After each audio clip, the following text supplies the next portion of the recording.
প্রায় ২৫ ঘন্টা পানি পান কিংবা খাবার খাওয়া যাবে না, পরা যাবে না চামড়ার জুতা, বিরত থাকতে হবে শারীরিক সম্পর্ক থেকে। সেই সঙ্গে গোসল, সুগন্ধি বা প্রসাধনী ব্যবহার থেকেও দূরে থাকতে হবে আর অংশ নিতে হবে শোক প্রার্থনায়। বিশেষ একটি দিনে এই ৫টি বিধান মানতে হয় ইহুদিদের। ইহুদি বর্ষপঞ্জিকার সবচেয়ে শোকাবহ ও পবিত্র উপবাসের দিন হিব্রু মাস আবের নবম দিন। এদিনে ইহুদিরা উপবাস করে প্রায় ২৫ ঘন্টা। তবে মুসলমানদের রোজার সঙ্গে তাদের উপবাসের পার্থক্য হল, ইহুদিদের উপবাস শুরু হয় সূর্যাস্ত থেকে পরবর্তী রাত পর্যন্ত।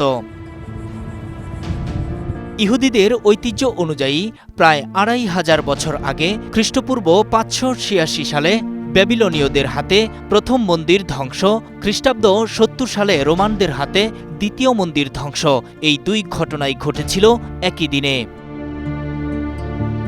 ইহুদিদের বিশ্বাস, এই দিনেই ইতিহাসে আরও বহু জাতীয় বিপর্যয় ঘটেছে। তাই দিনটি শুধু অতীতের শোক স্মরণের জন্য নয়, বরং আত্মসমালোচনা, অনুতাপ আর আধ্যাত্মিক পুনর্গঠনের দিন হিসেবেও বিবেচিত হয়।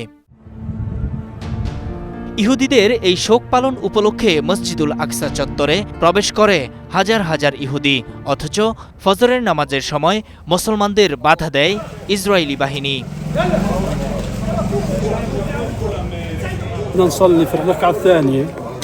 আমরা নামাজের দ্বিতীয় রাকাতে ছিলাম এবং দোয়া করছিলাম। তখন ইসরায়েলি পুলিশ আমাদের উপর চড়াও হয় এবং মারধর শুরু করে। আল্লাহই আমাদের জন্য যথেষ্ট।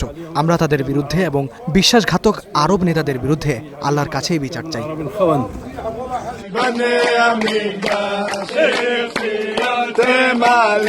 এদিন আল আকসা চত্বরে ধর্মীয় গীত গাইতে গাইতে প্রবেশ করেন উগ্রবাদী ইসরায়েলি নিরাপত্তা মন্ত্রী ইতামার বেন গভির। দাবি করেন আল আকসা চত্বর ইহুদিদের।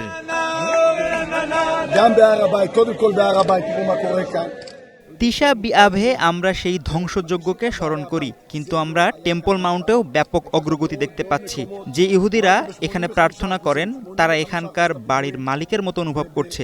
এখানে আগে কখনো এমনটা ছিল না। এখন আরও বেশি বেশি জায়গায় প্রার্থনা করতে পারছে ইহুদিরা।